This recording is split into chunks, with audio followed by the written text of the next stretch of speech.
touch it at all. I have no idea. I think it's because I tried to change my color correction a couple of days ago. But yeah, okay, I didn't even read it, so I didn't even see that you could stop the message from showing up. So that should be the last of it there. So now what you want to do is you want to put the text in. So I don't know, will I still do example? I might as well do example, since example is nice because there's a lot of like a lot of different letters, so you can really see like all the different shines and stuff like that with the different letters. So rather than making the scale smaller, because I pressed S there, I'm actually going to make the text smaller. Because if I made the scale smaller, I'd actually, even though it is a text layer, I don't know what would happen. Like, because if you make a composition window scale smaller, you see black bars. I have no idea how Element would treat it if I made the scale of the actual text layer smaller. So I'm just not going to do that, and I wouldn't say any of you guys should do it. And if you've already watched Baker's tutorial, you know you have to go into custom layers and custom text and masks and simply link your layer, and you're pretty much good to go. So I've probably taken about ages here to even get started, so I'm going to try and stop with the stupid jokes and get started. So what you want to go into is scene setup and just click extrude.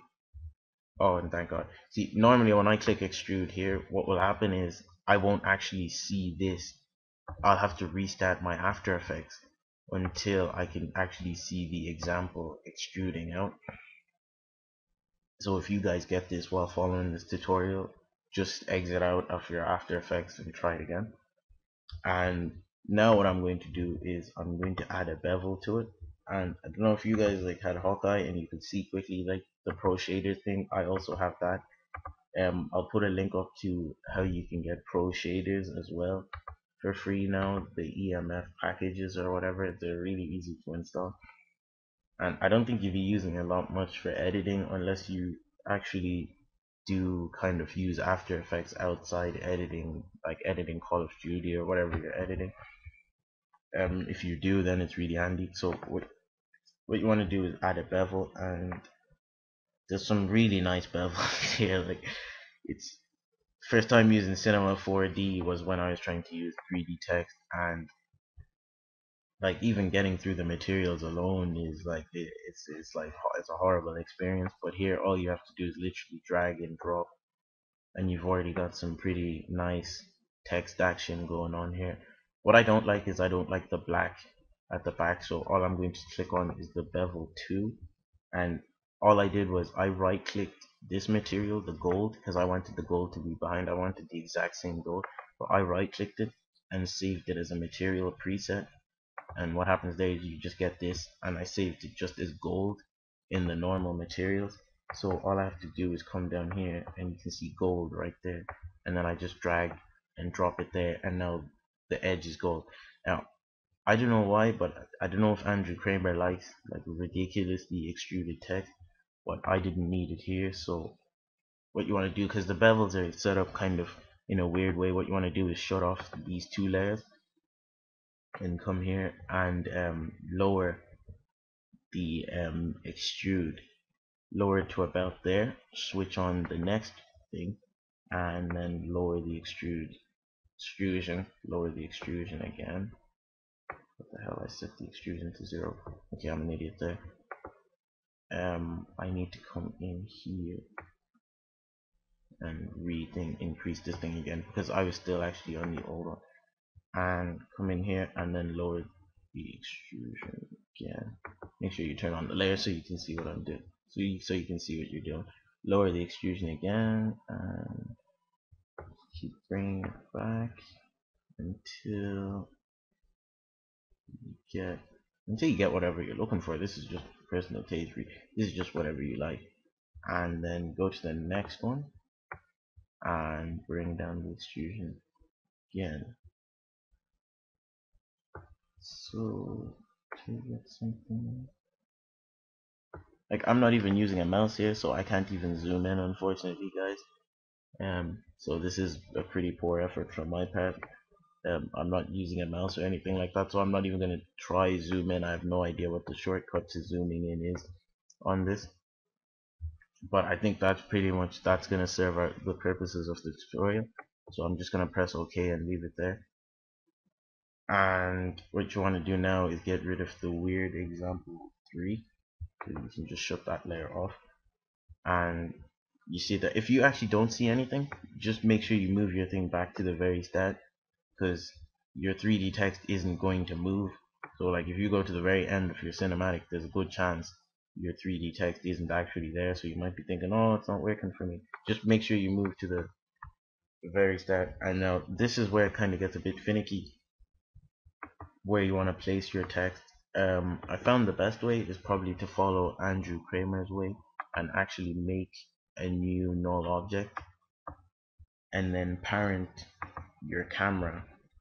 You can also parent the other null object to it, but I'm just going to leave that there for now. Parent the camera to that null object there. So now when you move the position of the null object, like let me see, I should have made the null object there 3D. That was my bad. Like if you do that as well, just make sure you unparent it and then parent it again, just to like make sure nothing goes wrong. And then just move the text,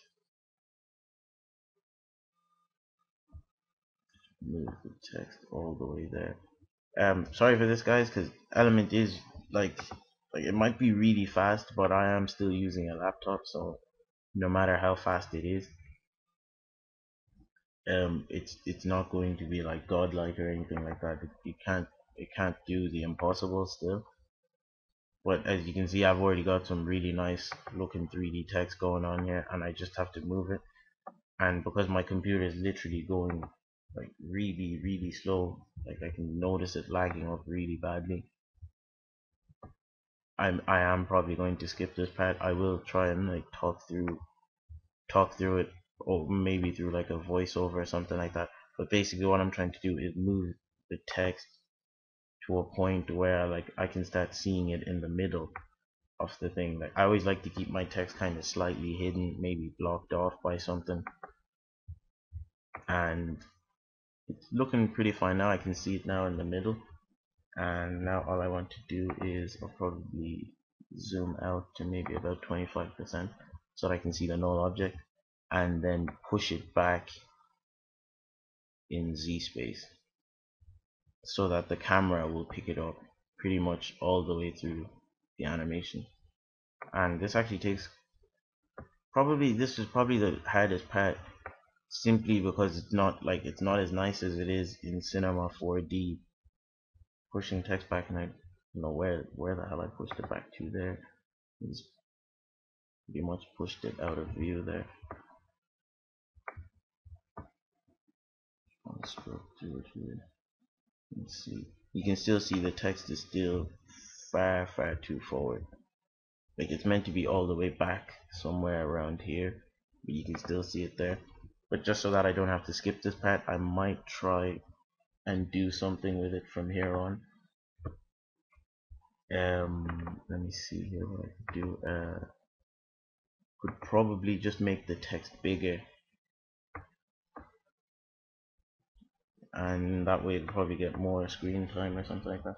So what you want to do to make the text bigger is you want to go back to your element layer, and you're probably better off renaming it the element layer. Rename it element, something like that, just so it makes it easier to see. And just to make it bigger, just go to group 1. Don't like do anything funny with the scale or anything like that, because if you noticed when I brought in the element layer, I didn't make it 3D or parent it to like the null object for After Effects' camera track. This element actually doesn't, well, it does use that stuff, but it doesn't need you to reference that stuff or anything like that. So you don't need to do anything funny after creating the element layer. And I probably forgot to mention that, and I should have mentioned it before. So what you want to do is then go to particle look and just increase the size, and increasing the size with the scroll wheel is probably going to take a lot of time, so I think I'll just straight away go for something high like 90 just to see what that looks like. Yeah, that's well too big. But it's not that it's even too big, it's that it's too close to the camera. So let me see here if I could move it back.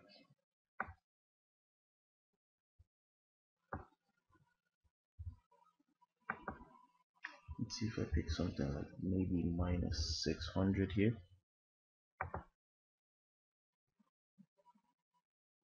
Okay, actually we're going to need something a lot bigger, so how about minus 2000? Yeah, that's getting there now.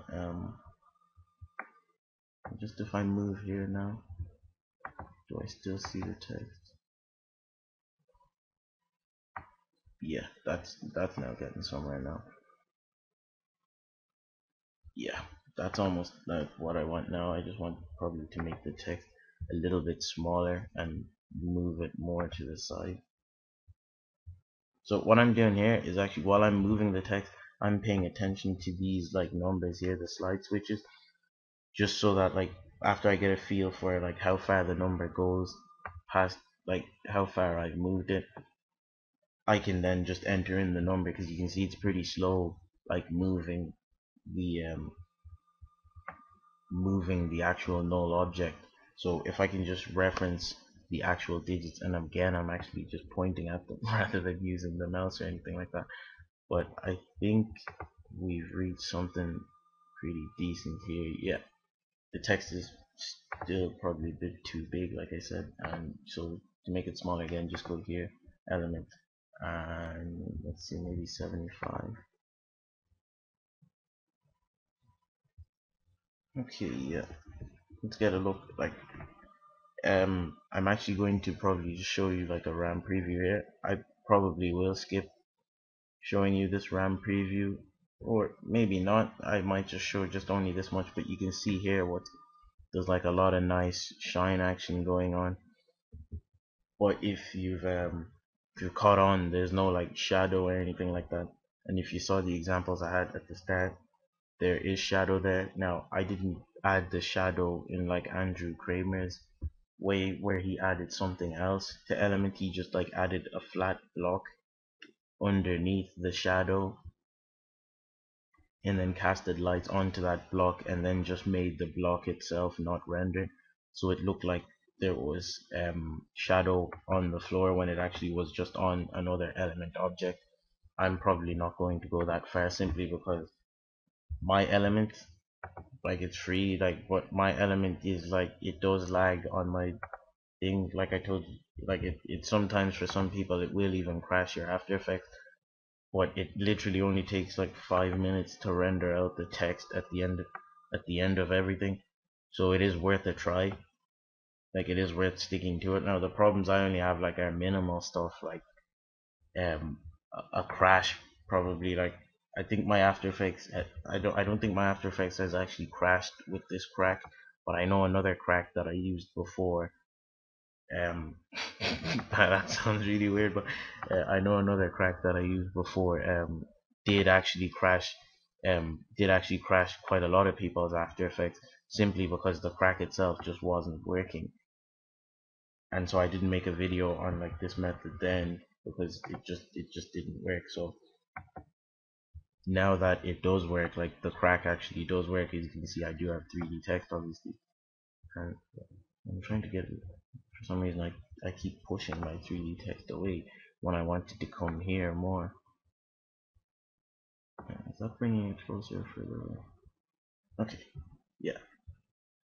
Okay, so right, I think I'll have to make do with this just so that this video doesn't take like 15 days to do. So what I want to do now is I'm probably going to add the shadow now. So to add the shadow, just press Ctrl Y again to add just a shortcut to add a new solid.